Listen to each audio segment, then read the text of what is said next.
to start, kind of have a similar question for all three of you, but I want to ask individually all three. Brandon, I'm always so curious how a project in general comes to fruition, but especially something like this, just because it's so unique and so like different than anything else you can kind of see out there right now.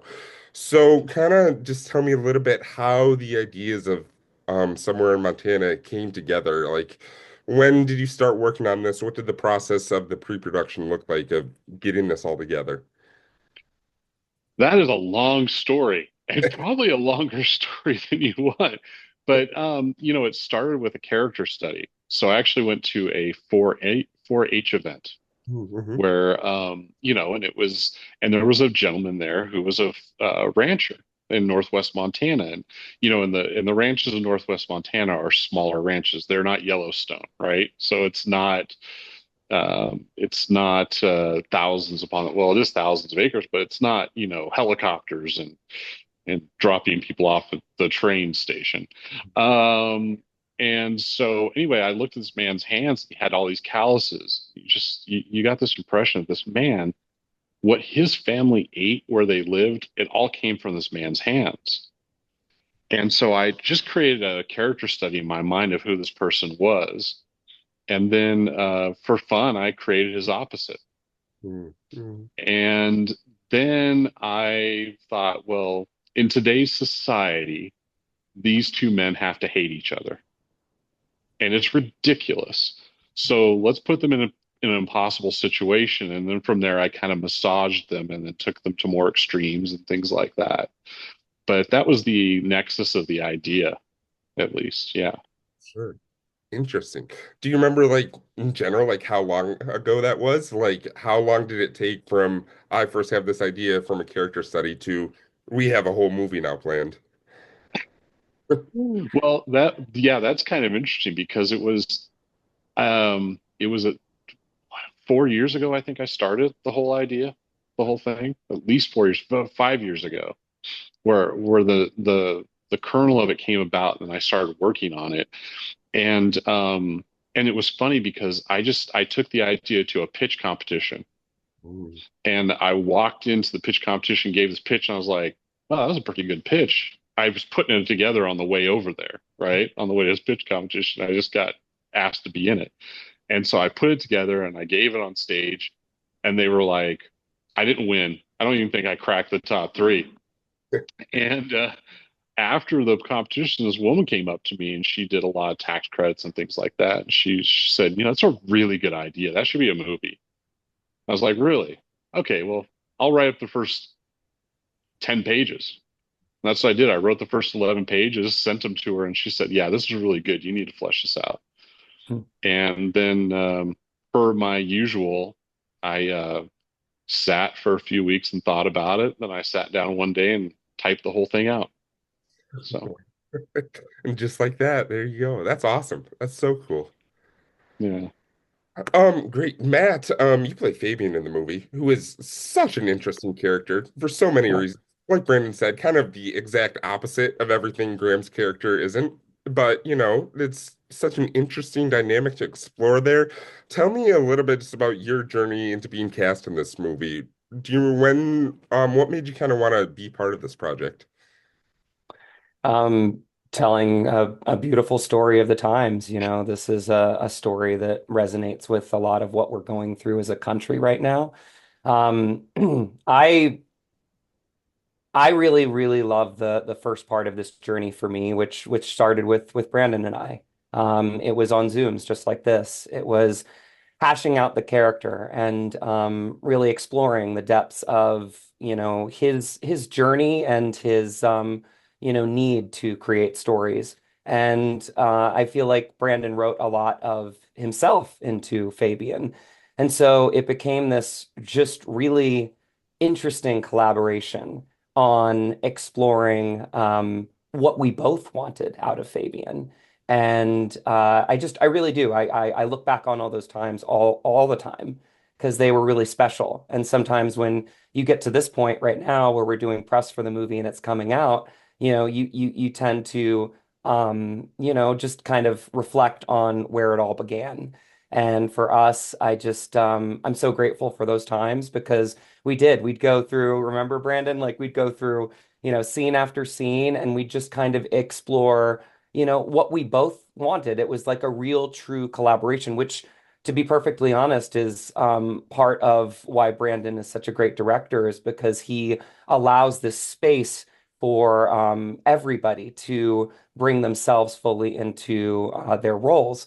And then when we all got together, that just continued. I mean, everybody really just we were together in just really wonderful ways. And I think we built this story together. There was definitely a key element to this story, which was that we all felt like it was bigger than ourselves. And I felt like we all gave each other the space to tell it proudly together. Sure. No, totally. And it totally comes across too. It seems like a big kind of collaborative thing. You can tell everyone's kind of bringing their A game. You can tell there's a lot of passion in it, which I love. You can't say that for Sure. every movie, but you can for this. I love it. You mentioned something in there, Matt, I want to circle back to in a minute. But first, Jonathan, I also really like your character and your performance in here as well. I mean, I feel like I'm repeating myself, but everyone's just so good, and it's so cool to watch you playing this guy. What was kind of going through your mind? Do you remember when you first got the script and you find out you got this part?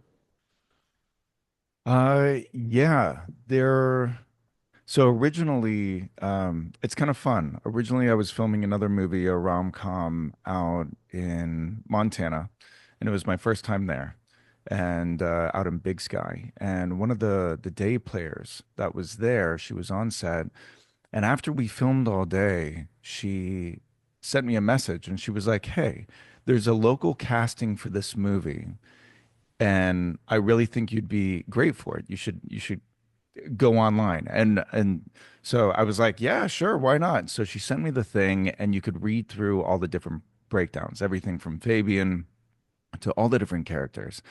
And I saw Spencer, and I was like, this looks fun. This looks really, really like this is a character, even though he's kind of unhinged and there's a lot going on, there's a lot of layers, not only for the character in life to be able to get to that point in time, but in terms of the crux for how the story and how the movie unfolds, Spencer is such a vital part to hitting those milestones. And he's the weight of the tension and what's going on with the development of the film. He's the crux of how it ends up completely, blowing up in everybody's face and all kinds of, like, there was so much gravitas to Spencer that I was like, he's the only thing I want to audition for. And so I had such a great time. And so when they called and they let me know that that they wanted me for the role, I was beside myself, and absolutely just so incredibly grateful for it. He's such a great character. Sure. No, totally. I loved watching him. I loved it. Totally. Um, Matt, you mentioned that kind of you could see a lot of Brandon in this script. And that's something I was just kind of wondering about because I mean the inciting incident kind of this movie is a film crew looking for a place to film in Montana. And obviously, Brandon, you're a filmmaker who I'm sure was looking for a place to film in Montana at some point when you were Right. pre-production work. So I was just kind of gonna ask you, how much of yourself kind of is in this movie? Well, it's interesting because I think there's a kernel of every writer in each character, you know. So there's a little bit in every character, and I think that's one of the reasons I like to give away the characters a bit to the actors because if everything's in one voice and it's consistently in one voice, you're only going to hear that one voice. That's it. And the film becomes monotone to a degree. And when the actors have time and they spend time and they earnestly are trying to envelop that character and become that character, then something kind of remarkable happens, and they make it more than you ever could have made it. So I think the myth of the director with an iron grip and saying this is my vision, this is the way it has to be, is a very much a myth because if I did that, then they would only work to my level of skill. And I don't want any actor working to my level of skill because I'm a horrible frigging actor. Uh, and so what these guys really did was they took this little kernel and they really did something with it. They developed the characters so well. And that's what really comes together on screen is not just that they had their own ideas, but they developed the ideas within the context of the narrative itself, and they understood the vision for the narrative. So everybody bought into that, and they took it along those paths, and that's really what made it good. Sure. No, totally, totally. That makes total sense. And kind of even just I don't building even know off. if I answered your question, but I No, you did, That totally. was great. okay. It sounded great. But kind of just building off that, working on the script for the movie too. I mean, there's all these personal elements, but then you have these characters like Fabian and Spencer and everyone else in the movie. When you're kind of working on this for the first time, I'm sure it goes through a lot of different development phases. But like, are you imagining actors like Matt and Jonathan in these roles? Like, are you specifically looking for something, or do you just kind of meet them on these Zoom calls and go, "Oh, you're perfect. I can see exactly how this is going to work." It's kind of like okay, it's kind of like starting a journey. All Mhm. right, it's like you get in your car and like, okay, I'm going to go somewhere. Oh, where are you going to go? I think I'm gonna go get something to eat. Well, what do you want to eat? I think I want Italian. Okay, well, I think I'm gonna go to Buca di Beppo or something. You know, you start and you've got this vision of what you want to do, but as people come up, they change that vision as it comes along. And that's where I was getting at with the strengths. So let me give you an example. First time I saw Jonathan, I was like, damn, this guy's an actor. Like he's just so good. He's such a good actor. And I thought, he will be able to take that insanity of this character and like rein it in to the point where it's believable. Mhm. And I don't think a lot of people can do that, you know. Same thing with Graham's character, John, when we brought him to Montana 3 months earlier. Now, originally, you know, he wasn't my consideration, but when my casting director mentioned his name, immediately every scene in the movie, I could see him in every scene in the movie. And it was like, oh my gosh, you know, I've seen this guy act with his face more than his words Yeah. in his career in some of his, you know, in some of his movies that it's so intense, so good. And when we brought Graham, like I was saying, to Montana 3 months earlier, he called me after he met some of these ranchers. I was on another film, and he said, Brandon, we have a problem with the script. There's too many words in the script. I said, yeah, I know, John, but if I had, or Graham, but if I had written it that way, nobody would understand the script. He said, yeah, but these ranchers, they don't speak that much. Mhm. He said, when they do speak, it's important. I said, exactly. Mhm. So he did everything with his face that I had originally written in the script, and he did it brilliantly. And again, all these guys did, all our actors. I mean, everybody served a purpose, right? In the film, and you look at like take somebody like Kaylee who played Lainey. You know, she was the magnet. She drew everybody together. You know, Bob is our Bob is our quiet wisdom. You know, and our and honestly, he's John's support. You Mhm. know, he's his best friend. He's his support, and he is also that uncle, that indiscernible uncle between the ages of 40 and 60 that exists in every native family. That if you know if you know a lot of native people, that uncle is in every family. You have no idea how old he is. He's got a super dry sense of humor, and and that's who he, you know, and everybody just took those and they just played them so well, so that it was like, yeah, you have this nebulous form of something, what something's like, and then somebody comes in and just makes it clearer and clearer and clearer. Sure. No, totally, totally. And Graham too, you mentioned him. So good. Just like you said, not like I don't know. I've seen him in so many stuff where he's just like the heavy or the serious guy. Like I know him best from Preacher when he's the guy who's walking around with the guns all the time, but he doesn't actually say much. Fate of Killers. Yeah. Yeah, exactly. And you see him and you're just like, he is someone I wouldn't want to mess with. And then you see that like opening scene when he first meets the Hollywood people and he like hardly says anything. But what he does say, he gets across so well. I loved that character. And I loved his performance too, just because he brings so much to it. And then you can kind of see him explore different sides to this person that you don't always get to see in all his roles. I absolutely love that. So I was just going to kind of ask the three of you kind of what it was like working with him. What kind of vibe did he bring to the set? Because he's such a certain kind of actor, and you wouldn't, I mean, he wouldn't be like the first person that would pop into my mind for a role like this, but then you see it and it's just like perfection. Well, if I could continue on with what I was saying, uh, the way I would say it about him is rock solid. I mean, he is a rock solid actor. The guy comes on screen, he nails it, and he moves on.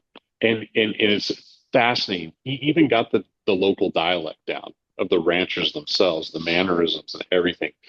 I mean, when it comes to character study, he is unbelievable. He's just amazing. And he was, I mean, I remember I remember we had a scene and it was the scene in the lake house with the guys sitting around the fire. And I remember he's like, "Did you get what you wanted in that scene?" I said, "Oh yeah, I got what I wanted." And he goes, "Would you be offended if I watched it?" And I said, "No, no, no." So we brought him around behind camera, behind monitor, put the headphones on, watched. I said, "But what I want you to do is I want you to watch how your eyes go in and out of the light for the different parts of the scene." And he watched, and he took the headphones off. He says, "I see what you did. Okay, I didn't think that'd be caught, but you caught it. This is good. Let's keep going." Ah, that's so cool. That's so cool. But yeah, he's great in the movie. Michelle Hurd too. I loved her. And I mean, I've been a fan of hers for forever, but she was really cool to see. Yeah, the whole cast that you assembled here, you guys included, obviously, is just everyone brought their A game. You can tell. I loved watching all of you guys. I wanted to ask a little bit just about kind of the filming and the location too, because the location plays such a big role in this movie. For obvious, I mean, it's in the title for obvious reasons, but talk to me just a little bit about what it was like filming, because it was like right near Glacier National Park, right? Yeah, it's about an hour and a half south of Glacier National Park. And I live in that area, and I've shot films in other places, but this one had to be shot there. And so, but you know, I think I would probably talk ad nauseum about it. What did you guys think about shooting there? Is magical. I mean, since Stoddard is on the call, I mean, we all became really fast friends, and I like think about that day that we went to the sound bath all the time, like and we, had the same masseuse in town that we all saw, like John or Graham, Michelle. We all went to get a massage from Brianna.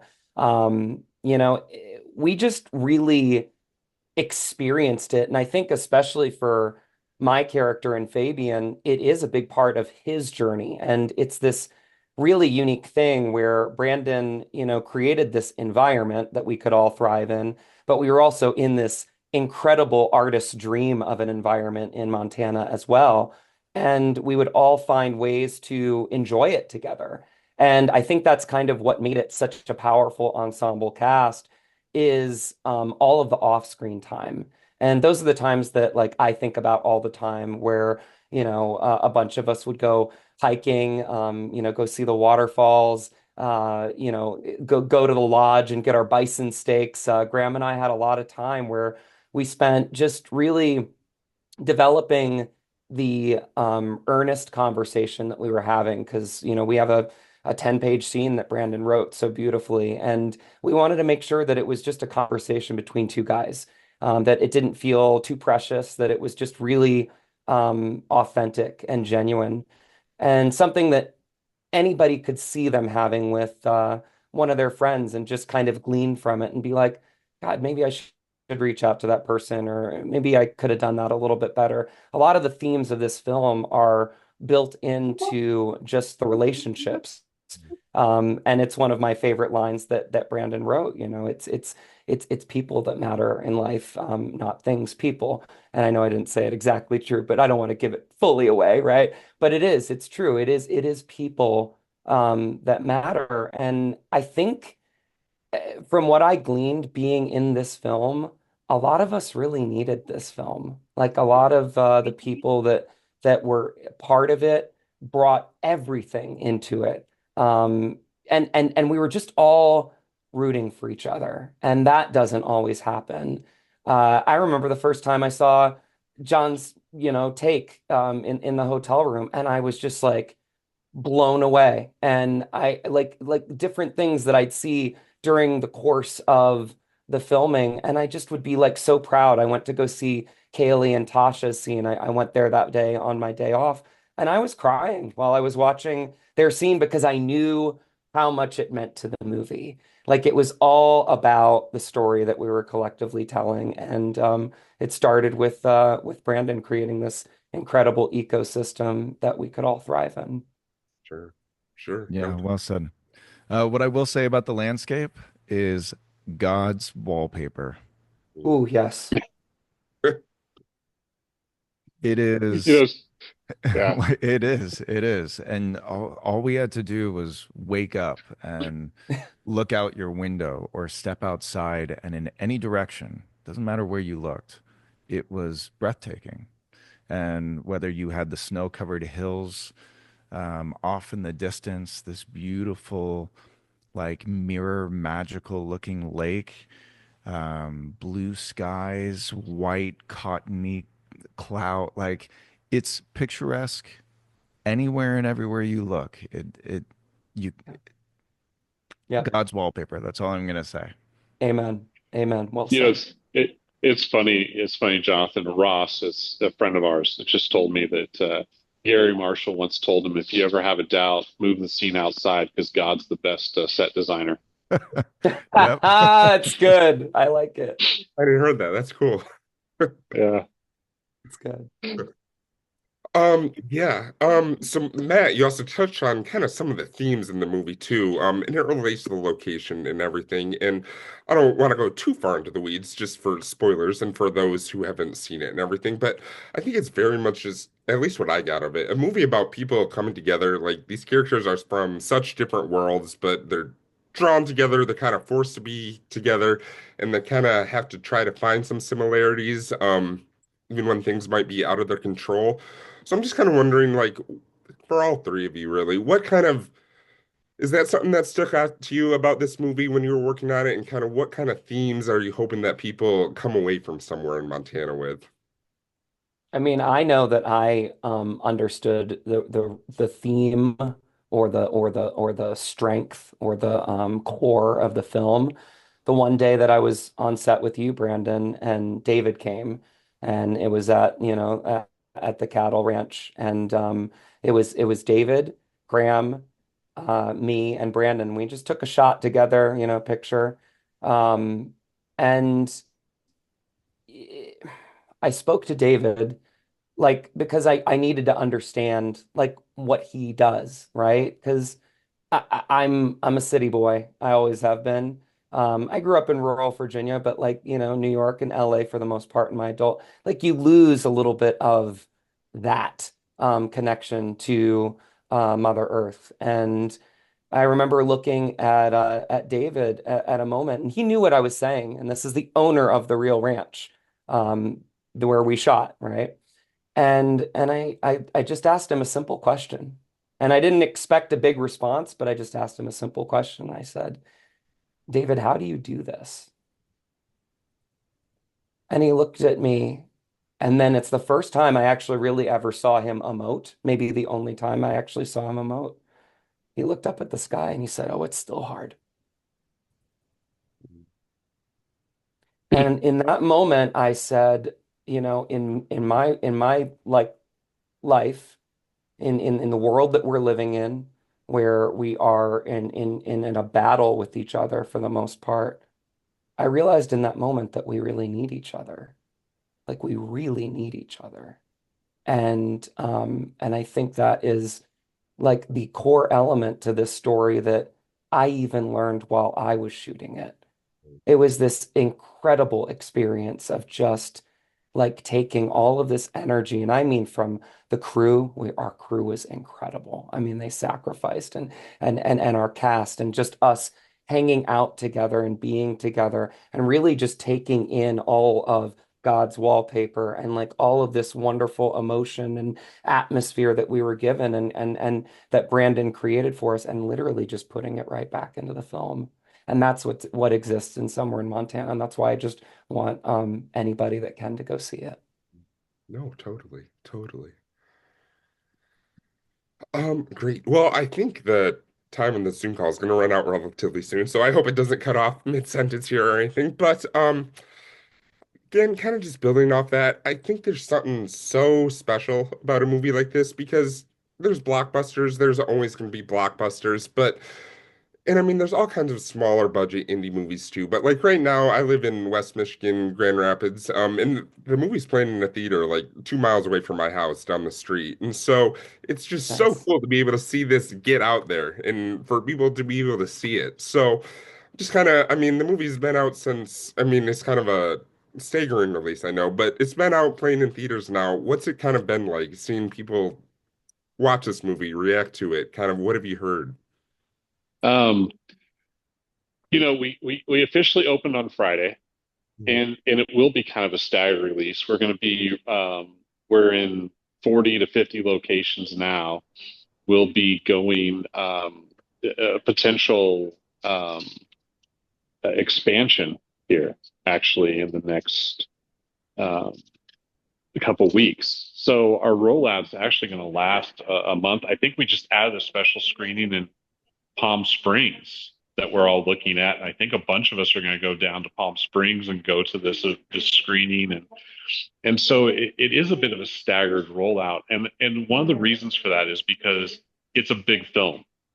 No filmmaker ever made a movie and said, "Hey, I hope everybody watches this on their iPhone."